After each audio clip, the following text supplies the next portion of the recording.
Дорогие друзья, всем привет! У нас интервью с Данилом Ишутиным, известным также как Дэнди. Дань, привет! Привет! Вау, какое появление! Очень медийное. Итак, вы собрались с новой командой на буткемпе. Прежде всего, поделись впечатлением, какая атмосфера сейчас царит в команде. Хорошая, очень веселая, активная, все на плюс морали. Вот, воюем, крошим, все отлично. Возвращение Вани в состав. Думал ли ты, что так сложится? Да, думал. Как часто ты об этом думал? Иногда. Ну, Ваня говорил в интервью, что вы иногда переписывались. Каждая ваша переписка была его возвращением или нет? Нет, на самом деле все произошло неожиданно. Вот, так сложились, совпали карты. Вот. Но я этому рад. Мне очень комфортно играть с Ваней и чувствую себя хорошо, отлично и в игре, и вне. Поэтому я очень доволен. А можешь сравнить сейчас, вы поиграли не так много, у вас минимум было официальных игр, сравнить его стиль и, грубо говоря, атмосферу в команде тогда, в 2011 году и сейчас? Атмосфера не поменялась, все так же отлично. Все на супер-мега позитиве. Вот, я себя всегда чувствовал комфортно, когда мы с Ваней играли еще с 2000 какого-то там года. Вот, то есть у нас взаимопонимание хорошее. Я понимаю, что он хочет, он совсем по-другому видит игру. Вот, я получаю от этого удовольствие, от того, что мы таким образом можем даже выигрывать кого-то. И мне даже сейчас все равно, проигрываем или выигрываем, я просто получаю удовольствие от игр. Поэтому реально давно такого не было, я кайфую. Объективно в команде не хватало лидера. И Габлат лидер, в принципе, был, но не хватало лидера комфортного, если быть объективным. Это какой-то такой провокативный вопрос. И сложный вопрос. Ладно, хорошо, я перефразирую. Стало ли тебе сейчас играть комфортней и спокойней? Да, мне намного комфортнее и спокойней. Вот, я, то есть, не лидер. Я могу помогать очень хорошо. То есть, я сколько лет играю, я всегда был игроком. И за это время я развивался качество игрока. То есть я могу помогать капитану, это да. Стараться выполнить то, что он именно хочет, как он это видит. Попытаться. Тоже могу выкладываться на полную и так далее, и так далее. То есть выдавить максимум со своей какой-то позиции или роли. Это я могу. А остальное, то есть эти качества из ниоткуда не берутся, их надо развивать. То есть, возможно, кому-то они сразу даны, кому-то нет. На это очень много времени требуется, поэтому я лидером или капитаном быть не мог. Вот, с Артуром он очень хороший драфтер, и лидер тоже хороший, то есть он постоянно говорит о игре, но было тяжело, может быть, не знаю, в моральном плане. Вот, с Ваней намного проще стало. Почему так? Может быть, проблема и в нас, то есть, но тем не менее. Знаешь, это как доминошки. Да, ты должен, чтобы все характеры совпали. Да. Знаю. Хорошо. Я уже упоминал, что Ваня рассказывал, что вы немножко общались во время его такого инактива вне большого киберспорта. Действительно ли вы общались? Если да, то о чем? И можешь сравнить его тогда и сейчас? То есть, насколько сильно он изменился?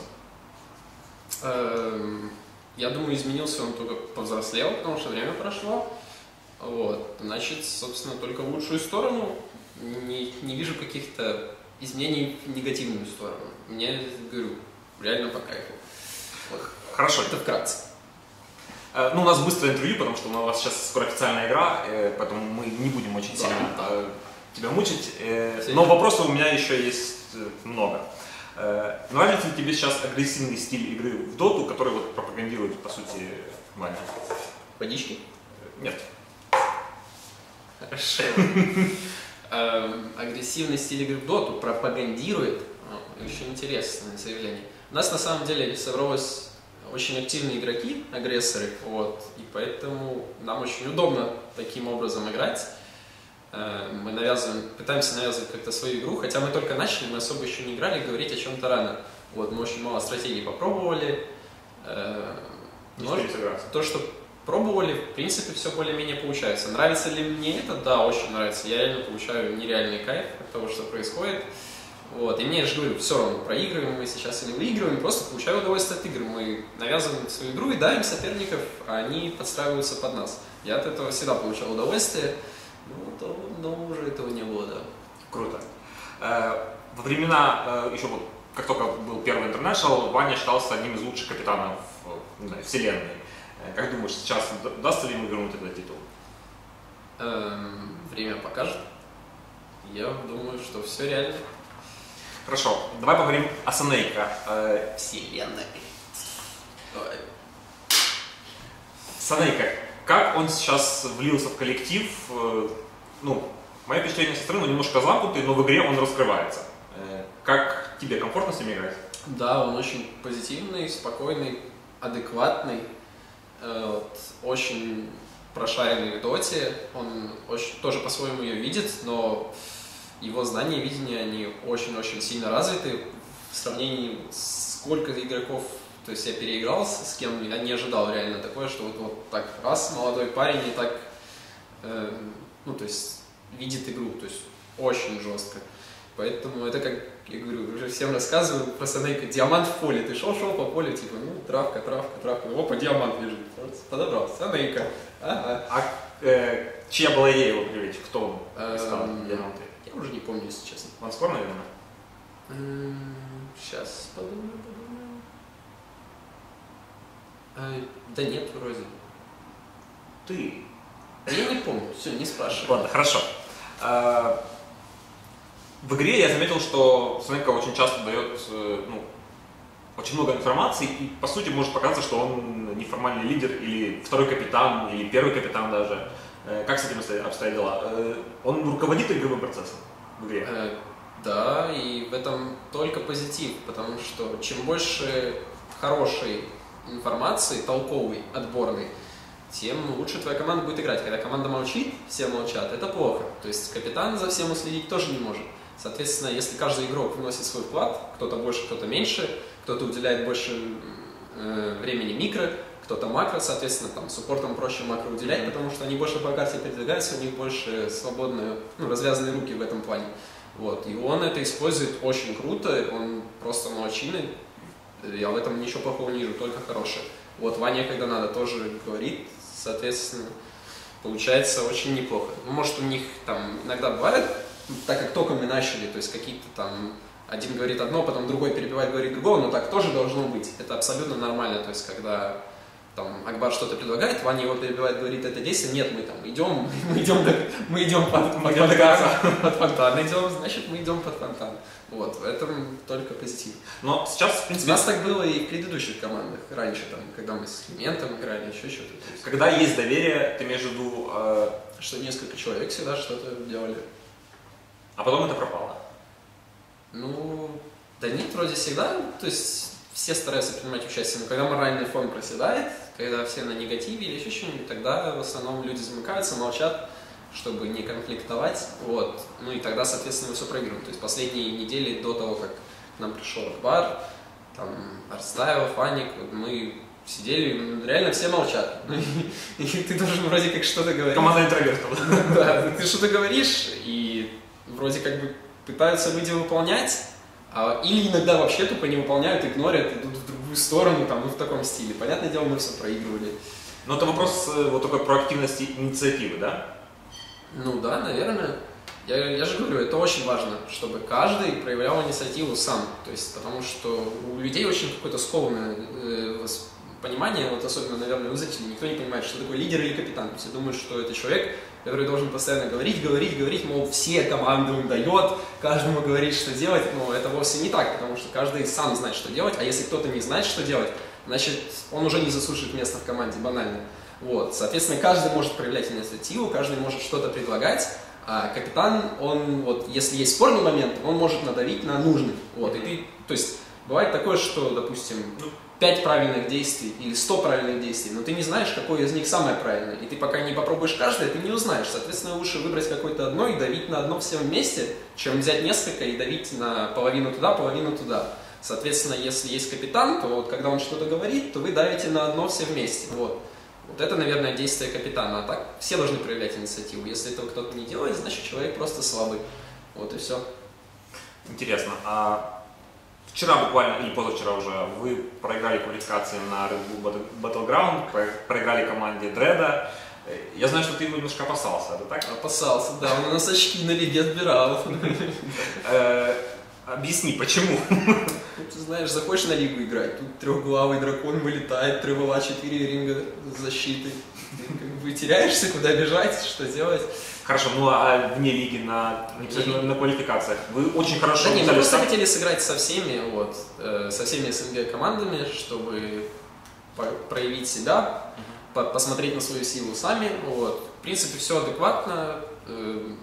Я очень доволен результатами. То, что мы проиграли, я абсолютно не расстроился, потому что, ну, даже если сравнить последнюю игру, то, допустим, команды ХР, ну, вот реально, смотришь на их героев, просто по кнопке нажать, можно вот даже вот так вот по пробелу бахать.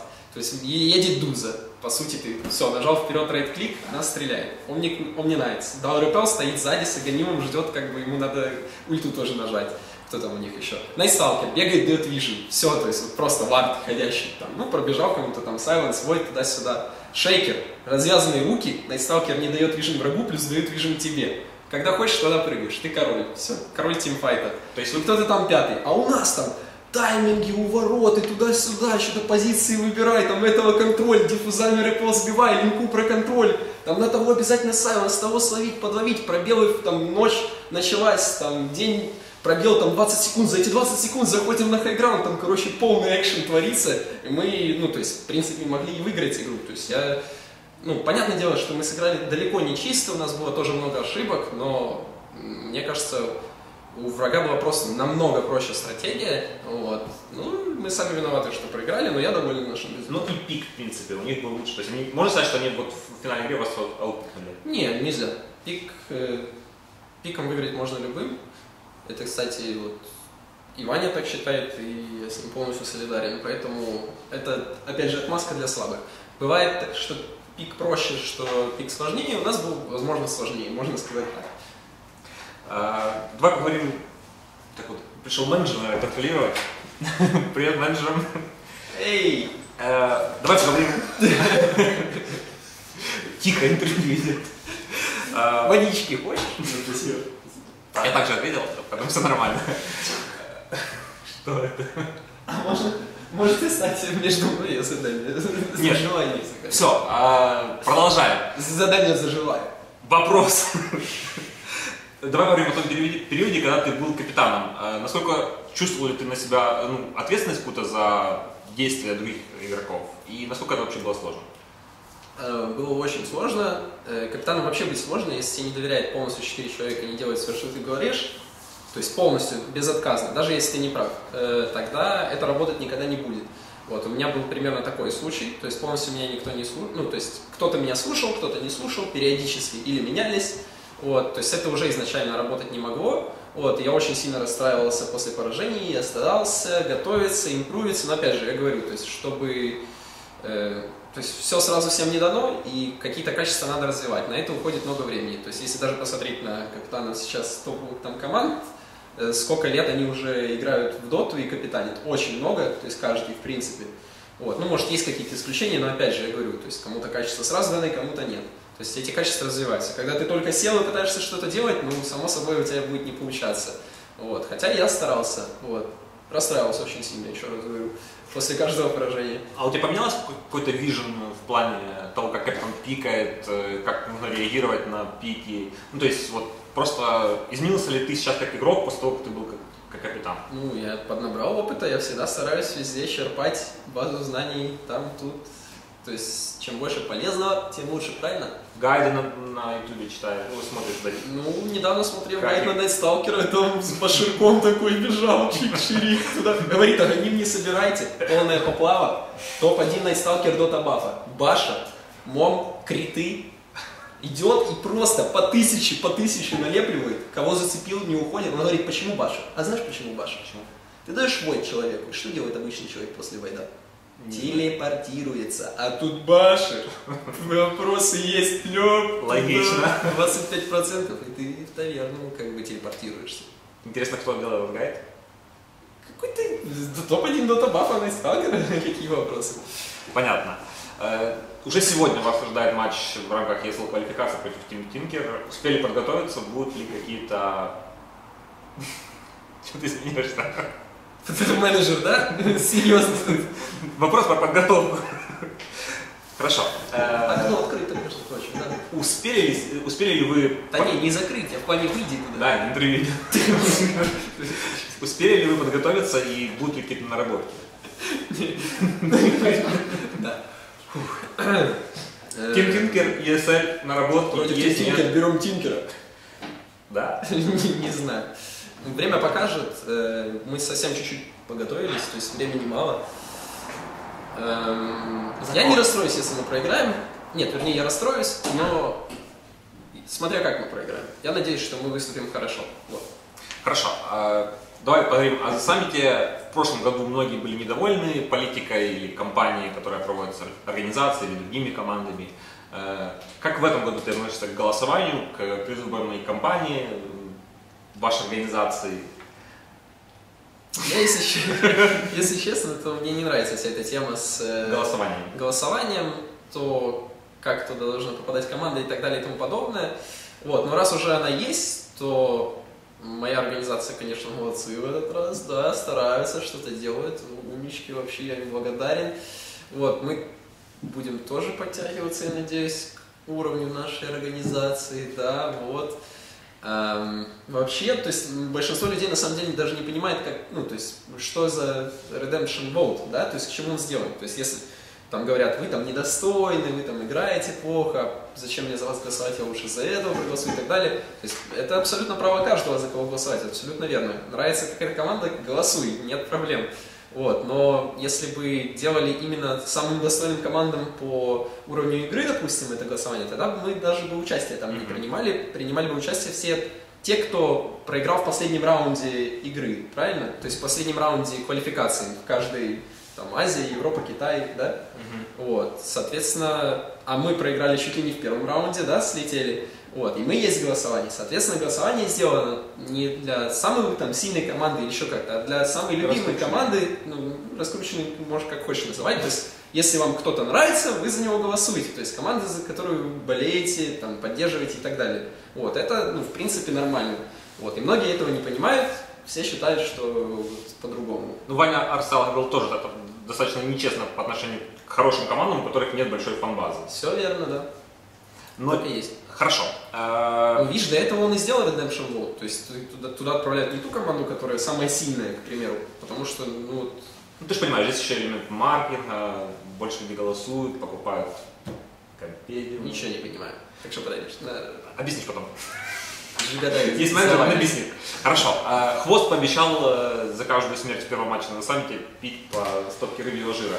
Вопрос, готов ли ты помочь своему тиммейту и разделить эту участь? Нет!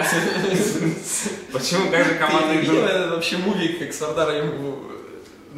Видел. Желтые жидкости. Видел, я его заливал. Не готов, значит? Нет. А если Саша попросит? Ну, сорян, Саша же. Понятно. Хорошо. Айсрок объявил, что после финала StarLadder будут глобальные изменения. Как думаешь, что будут? Ну, я знаю, что у вас там в закрытой комьюнити вы уже знаете плюс-минус, что будет. Давай так, что бы ты пофиксил вот на данный момент?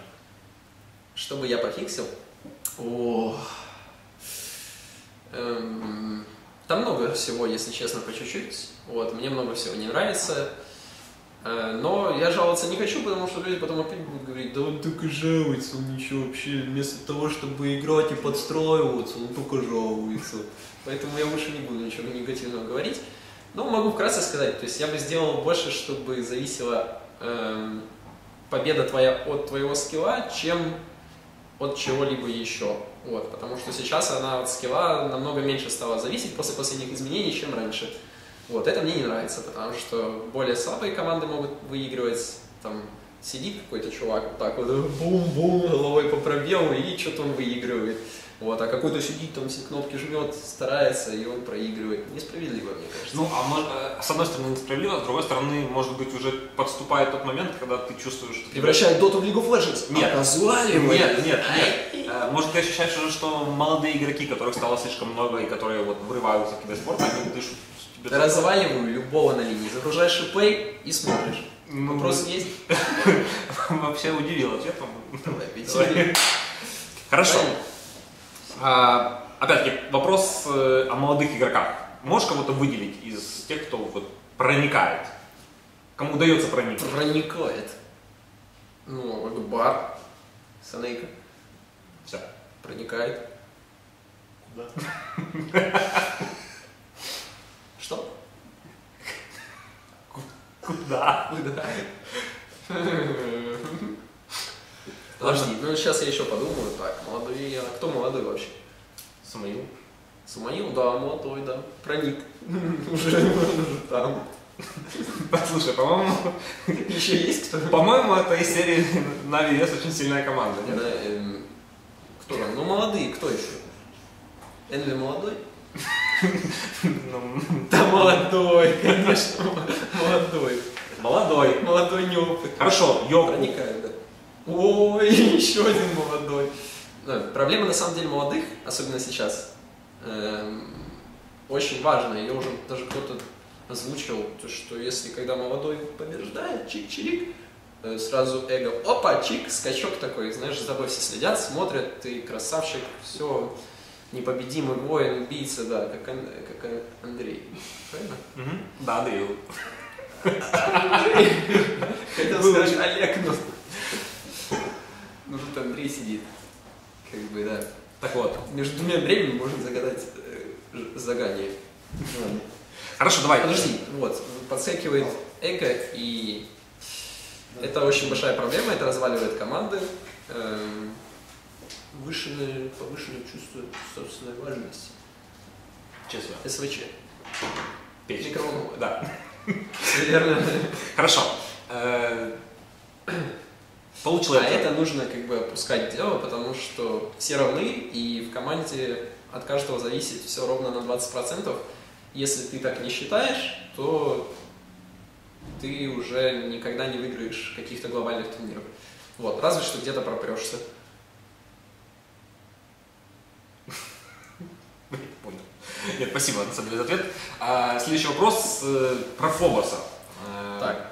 Почему проект DF, Дэнди Фобос, приказал долго жить? Ну, так получилось.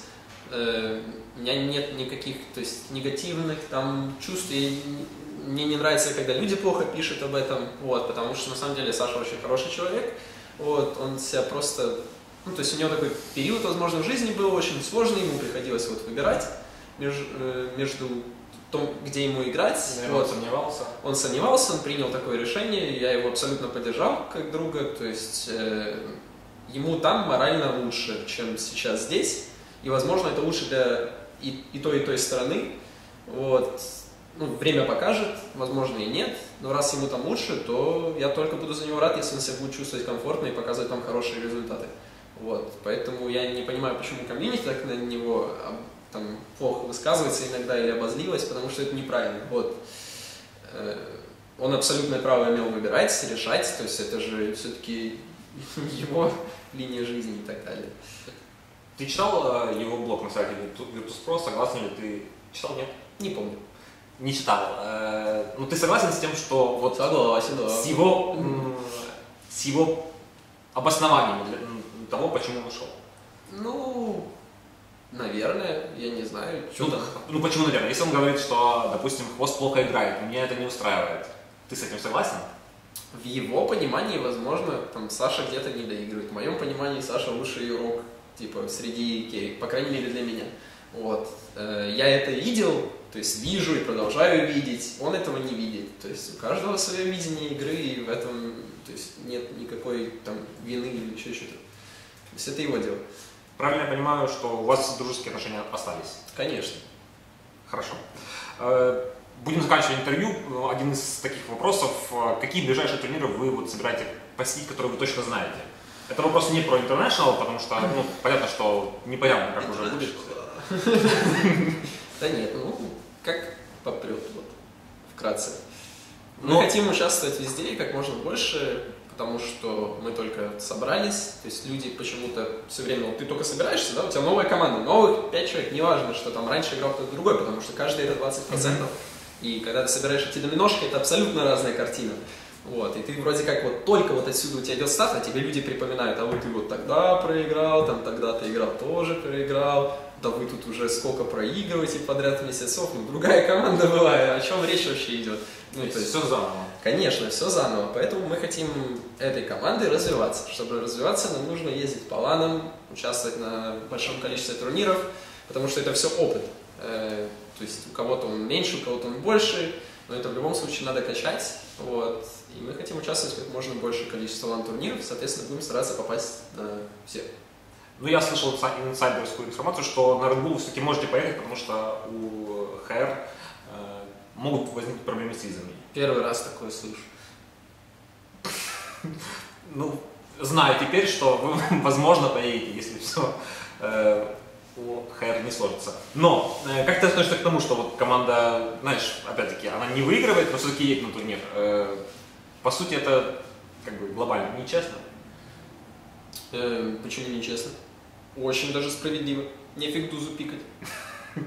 Я понял, ты очень держишь зло, скажем так, на команду ХР. Вообще никакого зла. Я нормально, абсолютно хорошо отношусь ко всем ребятам. Но с пиками не согласен был. Ну, терпильно немножко. Ну, простительно. Хорошо. Спасибо тебе, Дань, большое за интервью. Пожалуйста, обращение к фанатам, привет и благодарности, все, что хочешь. Привет и благодарности, все, что хочу. Очень люблю вас, спасибо всем. Поддерживайте нас, мы будем стараться бороться. Вот, надеюсь, все будет хорошо. И Олежка тоже наберется уму-разуму. Все, Дань, спасибо. Все хорошо. Спасибо.